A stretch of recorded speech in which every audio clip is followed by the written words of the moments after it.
Welcome to Generous Impact. My name is Amanda Brummitt. We are joined today by Lauren Hust, Community Engagement Specialist for Austin Resource Recovery. In this episode, you'll hear how Austin Resource Recovery focuses on driving the transformation of traditional waste management to sustainable resource recovery. The City of Austin has a goal of reaching zero waste by 2040, which means diverting 90% of waste going to the landfill. Let's dive in. Well, hey, Lauren, thank you so much for being here and carving time out of your busy day to talk to us about all things waste reduction. Thanks for having me. Yeah. Well, so for our listeners, can you start with just your background? Who are you personally and professionally? Yeah, so professionally, I am a community engagement specialist with Austin Resource Recovery, or for short, ARR. I'm focused on engaging the community in activities that contribute to Austin's zero waste goal. So working on campaigns, events, presentations, surveys, things like that. I engage and educate Austinites on our services. And I also co-lead the Zero Waste Block Leader program that we run with, as one of our volunteers. And I do a lot of work for language access in our department, which is just making sure that materials are accessible to all people in Austin, regardless of language.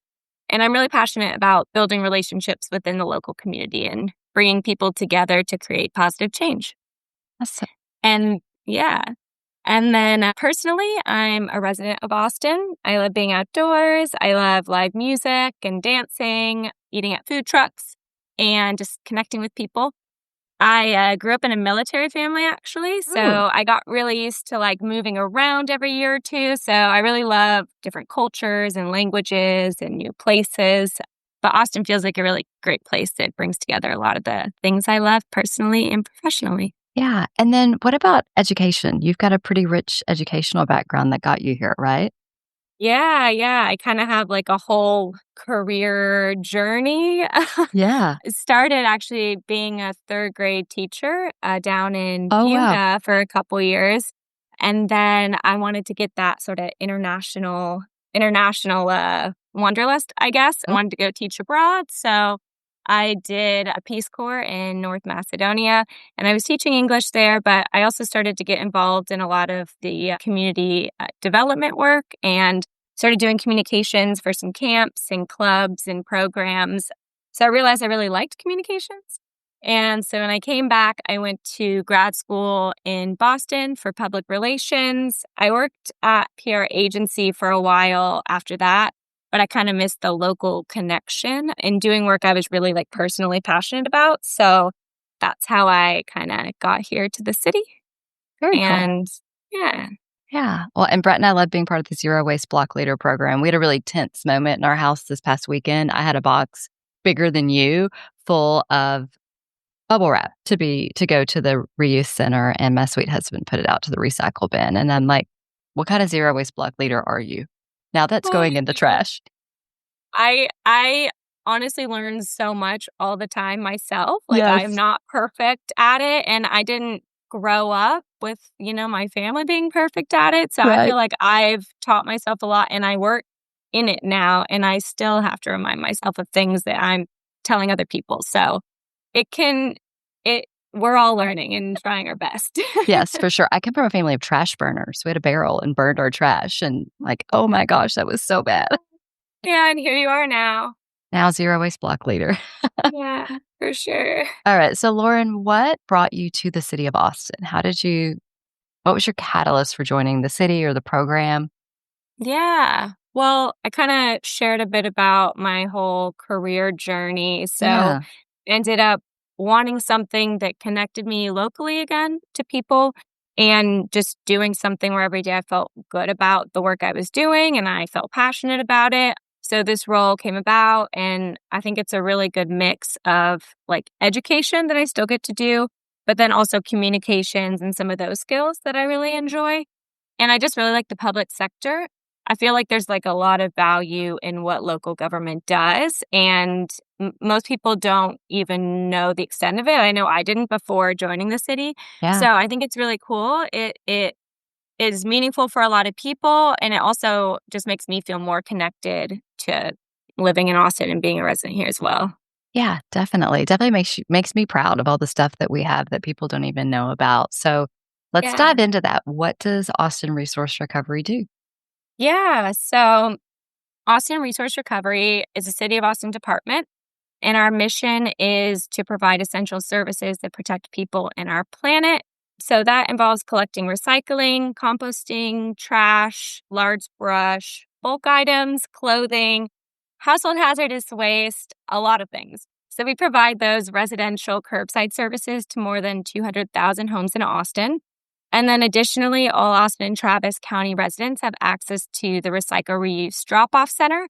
So that's where you can take hard to recycle items like your batteries, that like those hard to recycle plastics Yep. and styrofoam, things like that. And you can also pick up free items like we reblend paint and we give out like partially used household cleaners that have been brought in. So those are kind of our public facing things, but we influence a lot of what businesses and multifamily properties are required to do as well. Mm. So like offering composting and recycling in apartment complexes. That's managed through the Universal Recycling Ordinance. And then we run some other zero waste programs like a circular economy team. We have a brownfields revitalization office. And then we have the zero waste block leader program, as we kind of touched on. So yeah, we run those things, and then my team specifically does a lot of the communication about all those programs and making sure people know they exist and how to use them. Yeah, it's amazing. And it seems like you connect a lot of things too. Maybe even things, I mean, maybe they are part of your program, but I'm thinking about like the Creative Reuse Center and then the program where they, can teach you how to like repair things. Are those programs you run or do you just make those connections? Yeah, it's a mix. So we run the Fix It clinics, which are really great because you can bring items that are damaged. Maybe you just don't know exactly how to sew something on a shirt, or you have a small electronic that's broken, or a fix you need for a bike. So we have different programs that have coaches that will help you fix it, but also teach you how. So it kind of keeps things in reuse versus buying new. And that's a program that our circular economy team runs and puts out. But then we also just partner with certain businesses. So we partner with Goodwill, and that's where the clothing and housewares collections will go to. Oh. We have a contract with Keep Austin Beautiful Mm. to do youth education. So we help them with the programming, and then they go into schools and teach a lot of these sustainability practices and some of like our guidelines with recycling, composting with the city. So yeah, it's a mix of just partnerships and programs that we start and we run ourselves. Yeah, very cool. Very cool. Just for people that don't know, what is a circular economy? Yeah, so a circular economy is all about like keeping materials in the local market. So that Fix It clinic, for example, helps you just to reuse and keep items like living and not ending up in the landfill. They also do a really cool program with UT called Move Out ATX. And students on campus drop off their furniture that they don't need anymore. And then we put on a free furniture market where people can come and pick up furniture. So just keep that, like, again, in the local economy, keep it in Austin, people using it, not in the landfill. And they do a circular showcase, like in the accelerator program, which is all about businesses. They have leftover materials that could be waste, but then entrepreneurs have ideas of using that, quote, waste, but not waste Yeah. in their business plans. So that's a great way to connect people in the economy and help divert materials. Awesome. Yeah, I know that's had to be a real mindset change for me because I'll look at something like maybe a fabric laundry basket and I'm like, man, I could order a new one on Etsy for $30 or I could spend $20 and just get it repaired. I'm going to spend the 20 and get it repaired. It may be more effort, but it's better for the Yeah. world. Right. And if there's a Fix It clinic, you can come get it repaired for free. That's right. I need to use that. Well, I have only known you for a short time, but I have learned so much about recycling. So, and mostly I've had to unlearn things. I was doing a lot of things wrong, putting a lot of things in my bin that I shouldn't have been and making the recycler's job harder. But Oh, no. can you share with us some of the misnomers about recycling and perhaps things that we're doing wrong and things that are easy to do right? Yeah, for sure. Well, I feel like the biggest thing that I hear is just nothing is truly recycled or, why should I recycle? It just ends up in Yeah. the landfill anyways, which to be fair is very discouraging if you hear things like that. So I think a lot of it stems from the fact that recycling is very local and it can vary a lot city to city. So that can cause a lot of confusion about what can be recycled and like mistrust, I think, in the overall process. So while other parts of the country, they might struggle to recycle, right? Or to find buyers to buy the recycling. Austin's processors have assured us we have steady markets here. And then the material recovery facilities or the MRFs that we contract with, they're required by that contract to recycle all the recyclable material that we haul to their facilities. We conduct annual audits to ensure processors meet contract obligations. So just making sure the things that we actually collect in our trucks, collect from your carts, are being recycled. And they also show us proof of recycling through a bill of sale for each of these commodities that they accept collected through our curbside program. So some details on that just, Yeah. what the things that you put in might be going to. Like glasses and metals, like aluminum cans, can be recycled repeatedly without losing their quality and their material. And then plastics can be recycled a finite number of times, but they often get turned into those new products. So plastic water bottles can get recycled into beverage bottles or can be used for like polyester and things. So like clothing, carpets, backpacks. Detergent bottles are recycled into buckets, containers, flower pots. Yogurt containers can be made into bicycle racks and plant pots. And then even things like the cooking oil that you can bring to the recycle and reuse drop-off center, it can be transformed into biodiesel and used to power vehicles. So if Wow.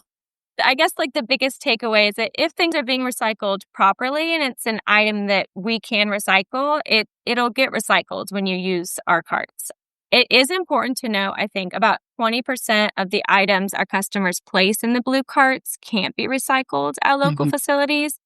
And so that's where like a lot of our work and our campaigns come in. We know it takes a lot of work and relearning and behavior change and all of that. So we just want everybody to feel like they have like the knowledge of tools to recycle right and like feel confident about it. And then for each city, and a lot of our listeners are in Austin, but we've got people all over the country. So for each city, I know like we've got a really good app that we can go to. Do you just go to the city's website? Where do you figure that out for yourself? Yeah, so we do have a website that has like all of our services and programs, austinrecycles.com. But we have an app. It's our Austin Recycles app, and you can download it. It gives you scheduling reminders of like when your set out date is, if there's any delays in Nice. service. But it has a really cool tool called What Do I Do With? So you can type in your item that you're unsure about and you want to figure out what cart it should go in, and it'll give you like the best way to dispose of it. Sometimes it's take it to the recycle reuse drop off center. Sometimes it might be donating the item if we know it's something that like Goodwill could take. So yeah, that's a really fun tool. We're trying to constantly update it too. For example, cartons were not recyclable until recently, but the MRFs were able to get the right equipment Mm. and find a market and a buyer and all of that. So now those are able to be put in your blue cart. So we just go in and we update all the information and make sure that people know what goes where. Yeah. So PSA, if you live in Austin, you can now put your milk cartons in there, which Lauren, that was one of the things I was doing wrong. The city we came from in DFW, we could do cartons and we could do Tetra Pak. And so for years, I was putting all that in my recycle bin. I know, yeah. I think that goes back to being like, don't give yourself a hard time if you don't feel like you're doing it perfectly. I think it's a lot of learning and a lot of change place to place. So Yeah. yeah, that What Do I Do With tool is really helpful here. Nice. And then talk to me about impact. What are the metrics that you guys look at to know what kind of impact you're having in the city? Yeah, so we measure our progress through mostly diversion rates, which Mhm. measure the tonnage of material diverted from the landfill already in the recycling or composting carts. So for our composting programs, we do about 45,000 tons collected annually Wow. that gets turned into soil and nutrients. And then we collect about 53,000 tons of recyclable material every year. We also have our reuse and repair programs that create local green jobs, support Austin's circular economy, And then we have the metrics that we measure from all the education and outreach we do. So we reach over 6,000 residents annually through like events and school programs, and hundreds of thousands of people through like our marketing and education that we're hoping to get on board with using our services and our programs and contributing to zero waste. Well, that is certainly an impact to be proud of. Bigger than you, bigger than this program, how do we create an impact that outlives us? We have a zero waste goal, it's zero waste by 2040, which means diverting 90% of the materials that are going to the landfill by like having them go to other places. And, it's not just like a thing that we say, it's really a cultural and a behavioral shift. I think programs like the Generation Zero Youth Education Partnership that we have, Fix It clinics, just our general education programs, they really help build lasting habits and just like personal reflection, former teacher brain. I just think it's so important to teach the next generation some of those like values and those habits. And I think it's ripple effect, It's like one person tells another person, then they tell 10 people, and then it keeps going. And I think that's how like change really grows in a community. So absolutely. And you guys make it so easy for the residents to do it right. So yeah. Yeah, we hope. We try to. So Lauren, what is next for Austin Resource Recovery? Do you have any fun programs on the horizon? Yeah, I think it's really just continuing the programs and the services that we have that support zero waste. We have quite a few new things we recently rolled out. So we changed our on-demand services. They used to be 2 times a year pre-scheduled collection for bulk and brush. And then at the start of this year, we changed that to on-demand collection. So you get to schedule 3 appointments for each service at calendar year. So that's 3 for bulk, 3 for brush, and then we added household hazardous waste. So that's still new, and you always want to improve and work on and expand programs. So yeah, but we're finding that to be really good and give people some flexible options. And then we also in 2024 had an update to the Universal Recycling Ordinance. So apartment complexes are now required to offer composting to residents in their buildings. So that is new, which takes some time. So, they're submitting plans, they're starting to get it rolling, but with anything new, it takes time to grow it and to get more and more on board and submitting their plans. So I think we'll see that grow over the coming years. And then, we want to just improve on those services. I think food waste prevention and composting is a big thing we want to get more people doing and feeling comfortable with. And then we're also working to expand some of our like data measurements to better reflect all of the reduction and the reuse and the recycling practices that we're doing. So I think that'll just help us over time tell an even better story of the impact we're making and what we're diverting. Yeah, most definitely.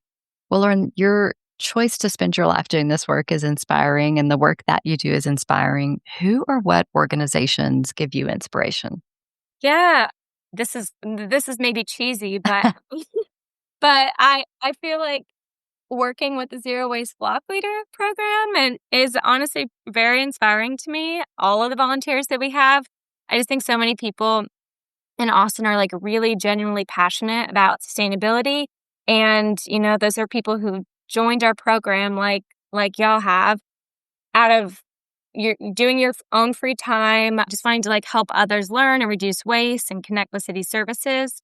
And I think it's really cool how like the block leaders integrate it into daily life. So, it could be working with the business or being active in neighborhood associations or organizing collections to the drop-off center, sharing tips, doing this podcast to get the word out like you are, I think seeing that level of like the commitment and creativity makes my work more meaningful, and it like extends what we do way beyond like what the department could be doing on our own. So in general, I don't know. I just think it's like seeing people doing what they love and then like sharing it with others to make the world a better place in whatever way it calls, if it's even outside of sustainability, I think that's like something really inspiring to me. Yeah. Well, thank you. That's a nice balance with, my kids being like, I'll pull things out of their trash can. And I'm like, I actually know where I can donate. So thanks, Lauren. Of course. And then if our listeners are inspired and they want to try to give back to the community, what can they do for Austin Resource Recovery? Yeah. I think that, just thinking about some of these zero waste practices and reducing what you buy, reusing when you can, learning to recycle and compost correctly. I think to significantly cut down on waste generation, we encourage folks to just prioritize the reduce, reuse, recycle in their daily lives, even in small ways that are easy and accessible to you. So, reusing items instead of single-use items, buying things in bulk or using your own containers, planning meals to reduce food waste, or using your composting for food scraps. Repairing items, donating, all of that are great ways to just add in those zero waste practices to your daily life. And as we kind of touched on before, you can use our tools like the What Do I Do tool and our Austin Recycles app to help you do that. If you're passionate about this stuff, you can get involved. You could volunteer as a zero waste block leader, attend Fix-It clinics, or you could just come out and see us at events and ask us your questions. It's really the small steps by individuals that scale up to make a real big impact. So Awesome. Well, Lauren, thank you for your time. Thank you for all of your energy and passion that you put into making Austin a beautiful city that hopefully has less waste. yeah, thank you so much for having me on to share about it. Huge thanks to Lauren Hust from Austin Resource Recovery for showing us how Austin is steadily turning trash days into resource days and how all those everyday choices add up to our zero waste goal by 2040. I loved hearing how a wobbly lamp or torn jacket doesn't have to be done. At a Fix-It clinic, it gets a second life. And I'm a regular at the Recycle and Reuse Drop-Off Center, where hard to recycle things like batteries and styrofoam find the ride home, and where residents can pick up reblended paint, gently used products, and even compost. Explore everything at austinrecycles.com.